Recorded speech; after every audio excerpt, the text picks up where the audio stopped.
Hey there, and welcome to the AdSkills podcast. On our podcast, we only interview paid traffic professionals who produce consistent, scalable, and repeatable results for multiple clients across multiple verticals. In today's episode, I'm really excited to introduce you to Liana Ling. Liana is a former attorney turned paid traffic professional who's helped people in the information sales space build, launch, and scale their funnels using Facebook ads, Pinterest ads, YouTube ads, tracking, and more. I can't wait for her to tell you her story and figure out if she's the person who can help you break through. More on that right after this.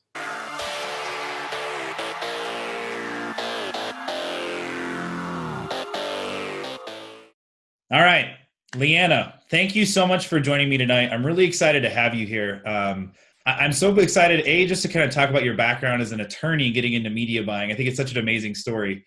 And also to talk about really how you've gotten to the point where you work with multiple individuals that are pretty high-profile individuals that have had multiple paid traffic people that they've been unsuccessful with.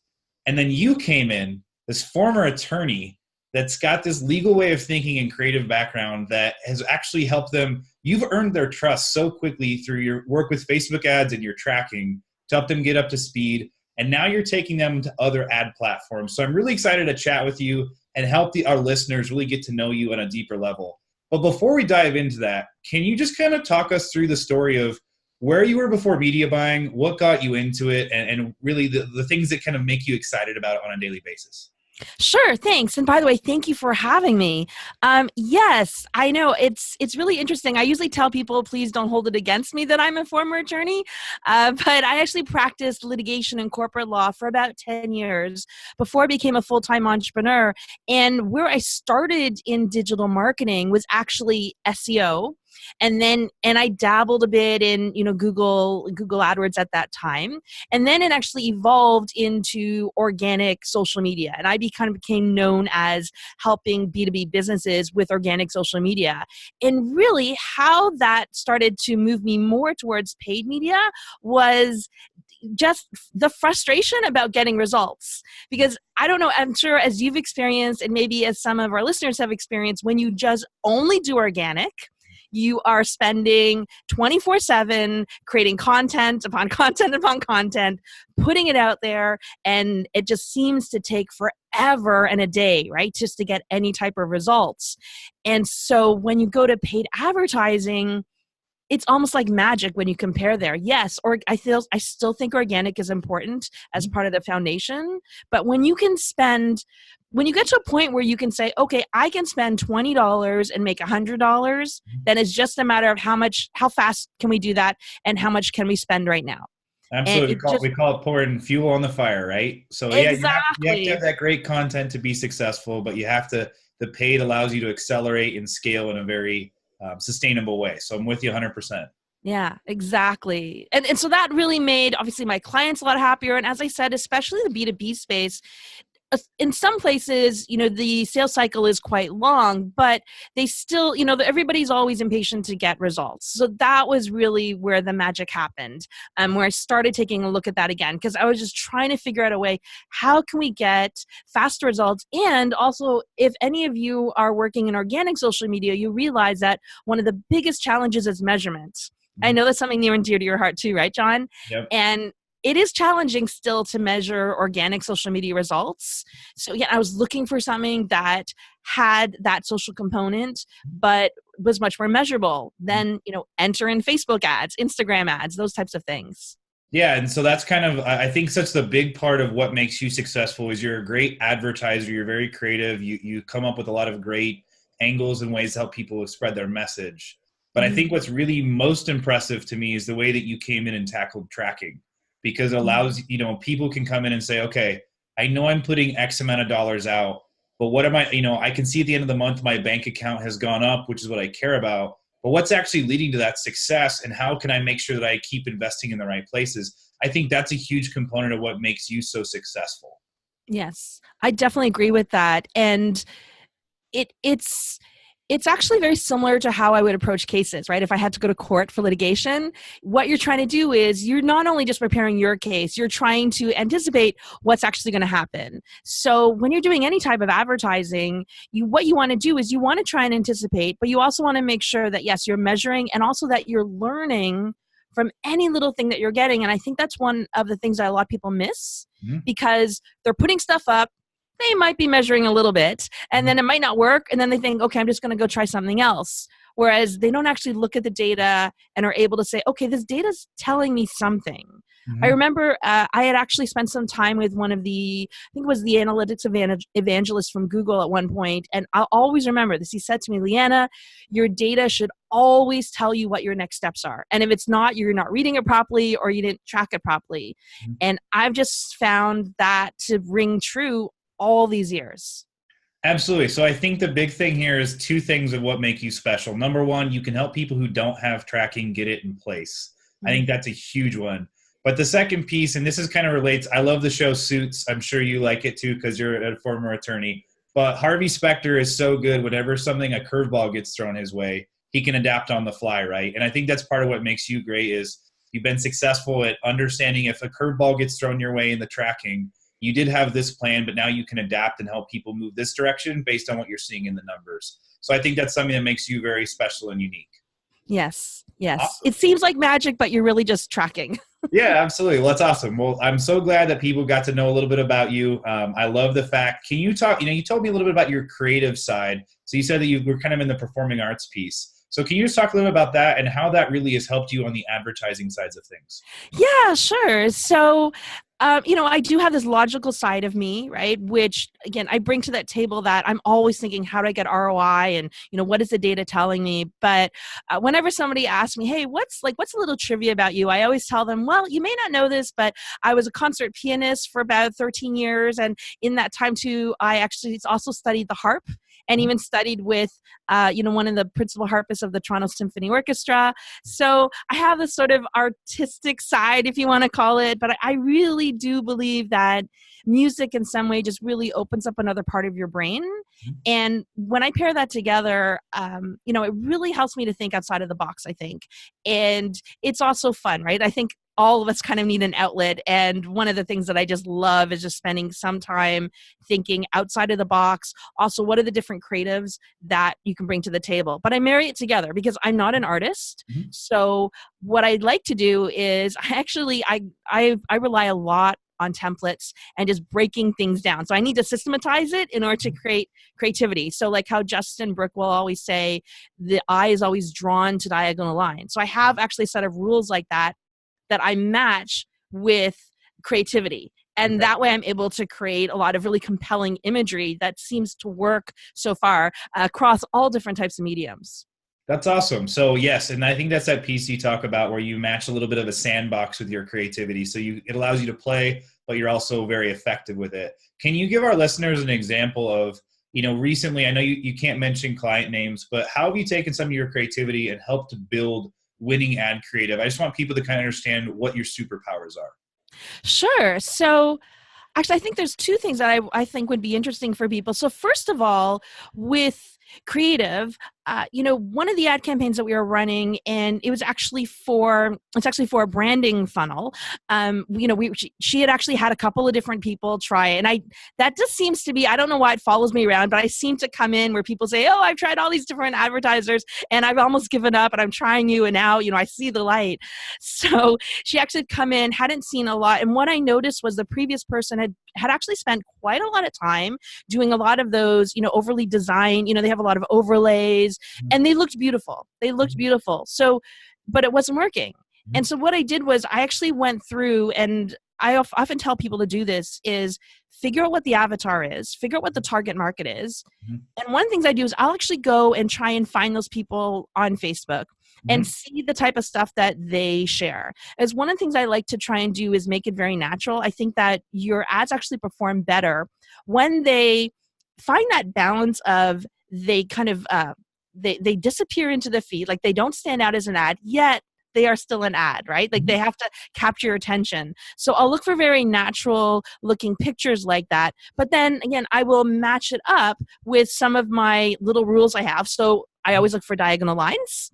I always try and find imagery where there's faces and people are looking at you because the human eye is drawn to other faces, but yet it can't look like too overly posed stock photo. I'll also look for higher contrasting colors that complement yet stand out on Facebook. So then I'll do that. And one of the tricks I actually do is I'll actually go onto like Shutterstock and I'll do a search, and I'll let the search come up on my big screen on my desktop. And then I'll see which images pop out at me that way. Because already it's like kind of in a busy background.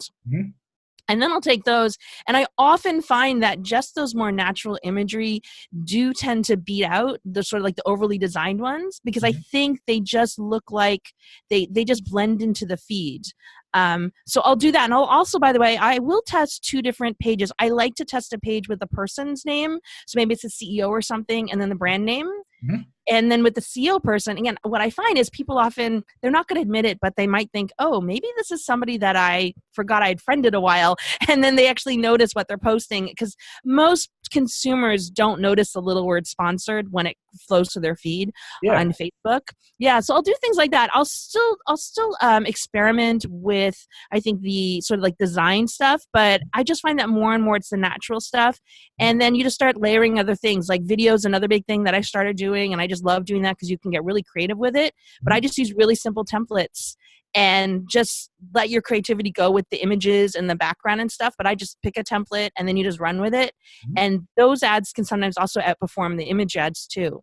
That's awesome. So I want to take a second there just to kind of talk about one of the things. This is actually something I learned at the very beginning of my time with Justin and Shauna at AdSkills, was how they kind of go through and lightly, we'll call it light Facebook stalking, where we're looking at our customer avatars and we're researching and understanding what do they have on their pages? What are the photos that they take? And so what I love that you just talked about is hiding in plain sight, right? So your ads look very native to their feed, but at the same time, something about it stands out. You've engineered it to stand out inside of their feed. And so I think it's very cool that you've got those things together. And the one thing I want to kind of highlight here for you is that you do this amazingly well on Facebook, but now you're looking at stuff on like Pinterest, which is another very crowded wall that you're now using images to stand out. And then also things like on YouTube, I know you're starting to get into that.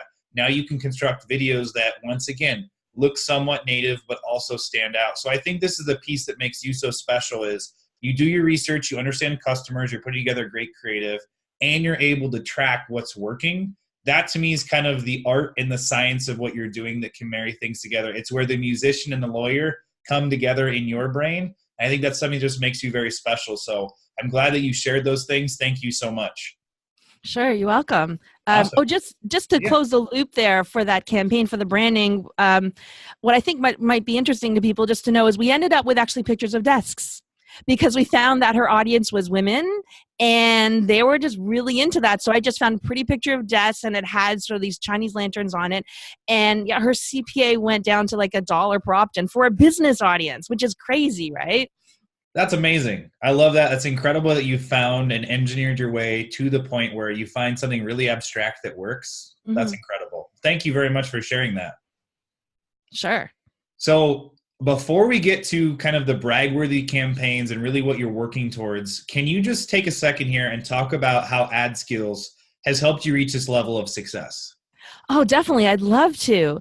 So what I love about AdSkills is it's actually a community that isn't made up of a lot of people repeating articles and stuff that they read online. Because that's the problem I find right now. There's just too much information. There's this overabundance of information out there, and you have to kind of sift through, what's real and what's fake news. And the great thing about AdSkills is it's really a curated community. And I know it's people like myself who have joined it, and also people that you and Justin have personally invited into the community. So first of all, you're never going to stay on top of every single little change, and don't even try, right? In marketing in general, it's a great community where you're finding out from other people and other experts what's working now.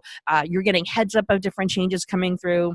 One of the big values to me is watching people ask questions, because sometimes, especially in this field, you don't know what you don't know.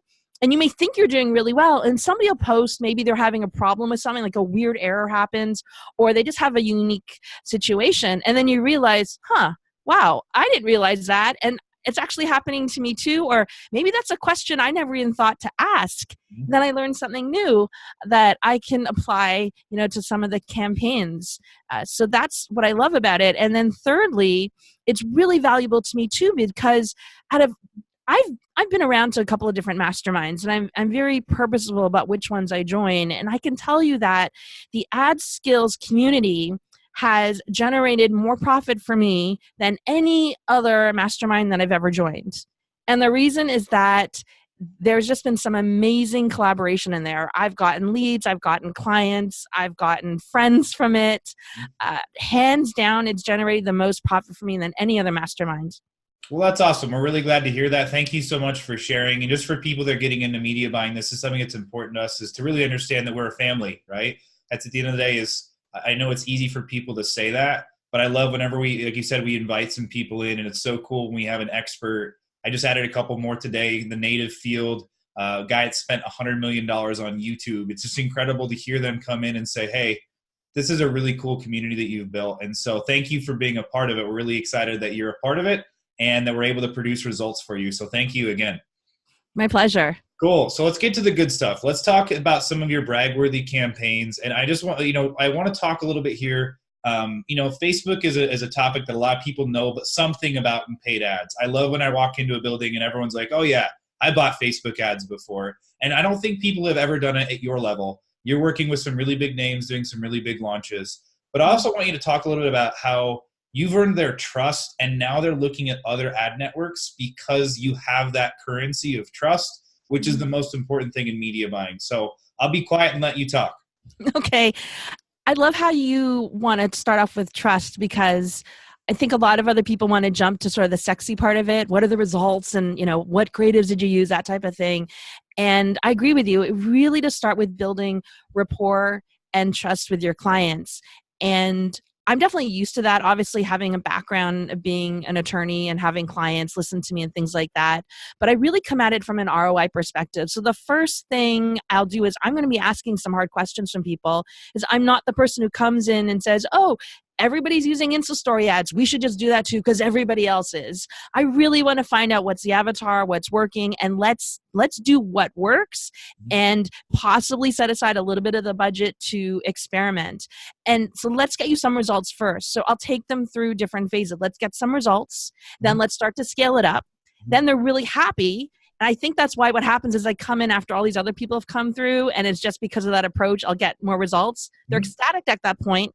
And one of my clients calls me, he calls me a drug dealer, like a marketing drug dealer, because it's like crack cocaine. He's like, what I do, then he gets addicted, and then he wants more. Then I tell him what's going to cost you more. And he's like, oh, I'm got to do more. And so that's when you can start to introduce other networks, because you've now proven that you can get results. You've proven you can scale, and you really position yourself more as a partner. I really like to see myself as that. That's why I really enjoy being an entrepreneur much more than being a lawyer, because let's face it, nobody wants to hang out and have a lawyer for the rest of their life, right? But if there's somebody who's consistently bringing in sales for them and a profit, they're not going to let you go. So I really do try and position myself as the expert and as a partner in the business. And in some cases, I mean, I've really developed some very close friendship, almost feels like family with some of my clients, because we're so involved in the business together, collaborating, brainstorming. And then once you get their trust, they'll listen to you, and you can show them how these other networks can help them scale up even more. One of the things that does help, especially if anybody is mainly focused in Facebook, is because of the random, let's say, eccentric nature of Facebook, that can often frustrate people. So you can also help them and say, look, let's try Google. Let's do this over here. It's more consistent over here. You don't have to play this Facebook roller coaster. So oftentimes I'll also be able to use that as a way to help them be more open to looking at other networks, simply because it's just too emotionally draining for them to keep going on the Facebook roller coaster. Absolutely. And I think that's a really important thing of, a lot of people right now are dealing with that roller coaster. They're dealing with this transition to CBO, which is the biggest thing in the world. And it's funny because now Facebook's just becoming like every other ad network where budget's controlled at the campaign level. And, dealing with having to refresh creatives all the time, and the algorithm changes, and business manager, page bans, all kinds of things. So at the end of the day, as you help people with these launches, how do you help them build something that's sustainable? so that they're not dependent on that algorithm. I think that's kind of the piece that makes what you do very unique. And the reason you've gotten such big names to be, endorse you. I think that's what's really cool is you have some incredible names who've endorsed you. And what is it like been the piece of how you build your foundation outside of your research, your planning, and your tracking? What are the things that you do that kind of allow for that evergreen results to come in? Sure. So what I do, and it may not sound, like I said, sometimes I think what I talk about is the magic of the mundane. It may not sound very sexy, but you know what? It works. And I have something that I sort of coined my magic sequence, but all it is I see paid advertising as amplifying the customer journey.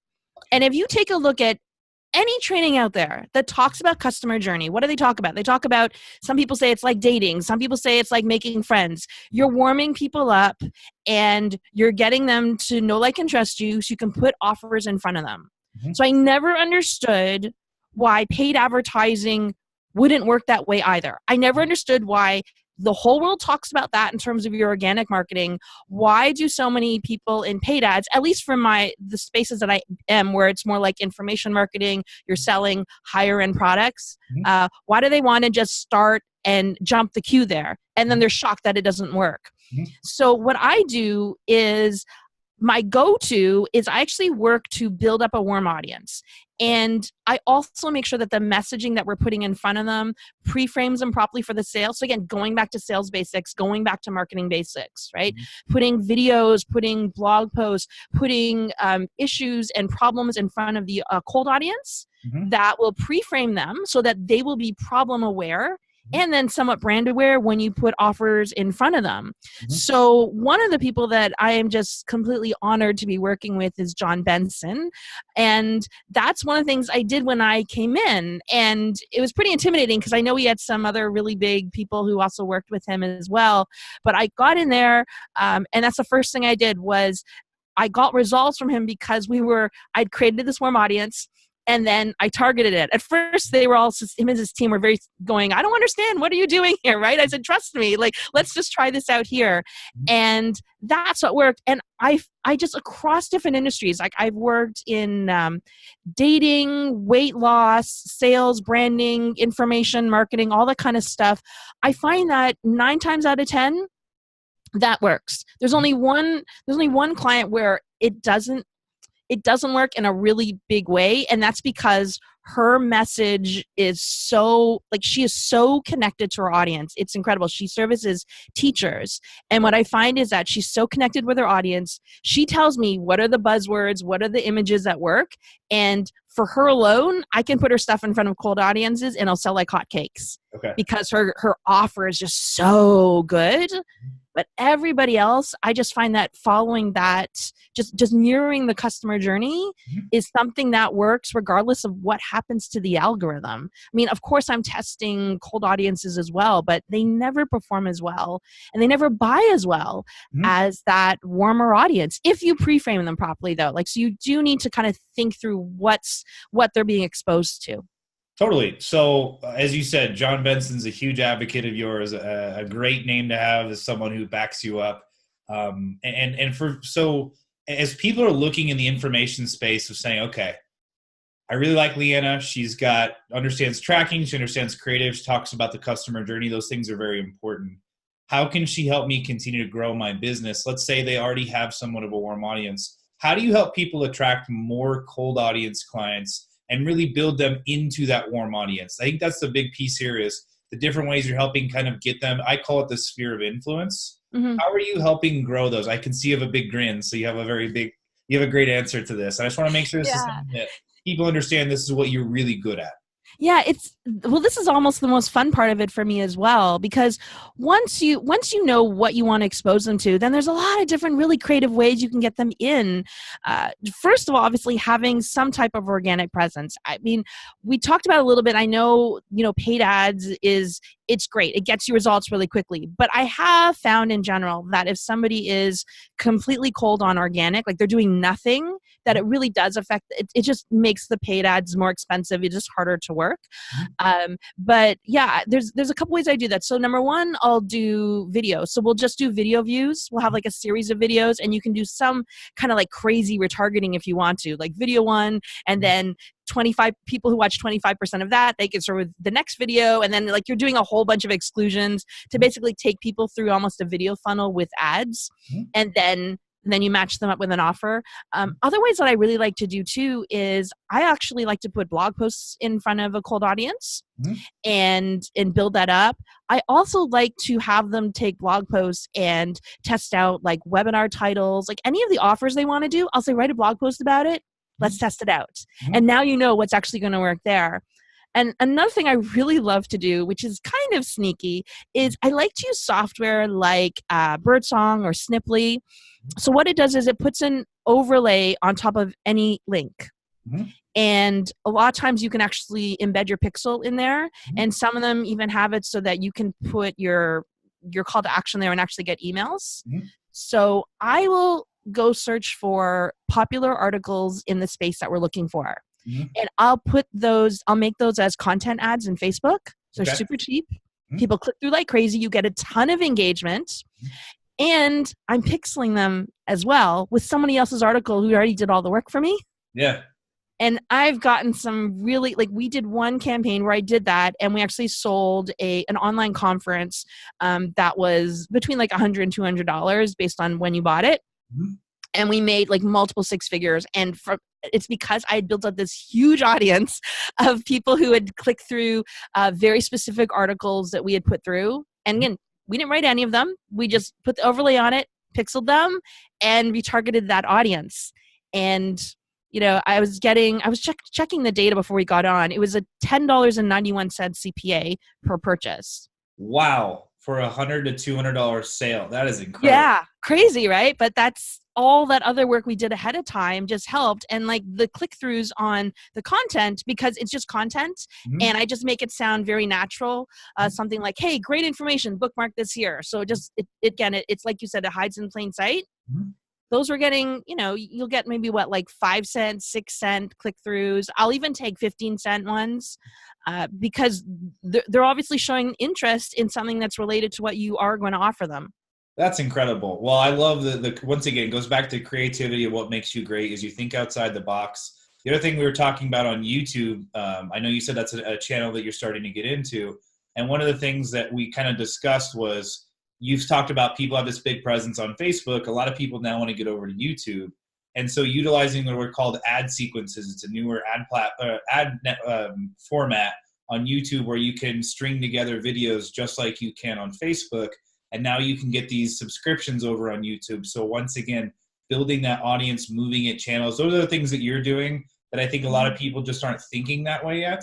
And so I think that's that piece. If anyone here is in the information sales space, you're looking for a provider, Liana is incredible at this. She knows her numbers. She understands tracking. She understands sales. And most importantly, she understands people. I think that at the end of the day, that's the piece that's really important for us is making sure that you're working with someone who understands people. You don't view them as clicks. You view them as people. You don't view them as conversions. You view them as opportunities to continue to help them progress in the world. So thank you again so much for being on. I'm really glad that you were here. Before we go, how can people get in touch with you? Because I know there's going to be a lot of people that are excited to learn from you and potentially hire you to be, to help them with their funnels and their traffic. So what's the best way for people to get in touch with you? Sure. So you can visit my website, which is powerupstrategy.com.